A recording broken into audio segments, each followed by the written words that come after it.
ويبشر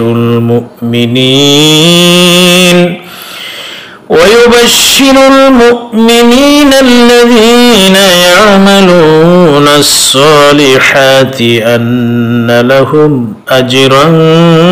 كبيرا মহাপুরস্কার প্রস্তুত করে রাখা হয়েছে সৎকর্মশীল ঈমানদারদের জন্য এবং এই কোরআন সর্বোত্তম পথ, সঠিক পথ,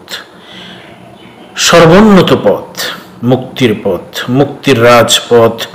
তথা জান্নাতের পথে মানুষকে পরিচালিত হওয়ার জন্য দিশা প্রদান করে, গাইডলাইন প্রদান করছে। কোরআন শুধু শুধু নাজিল হয়নি, কোরআন এসেছে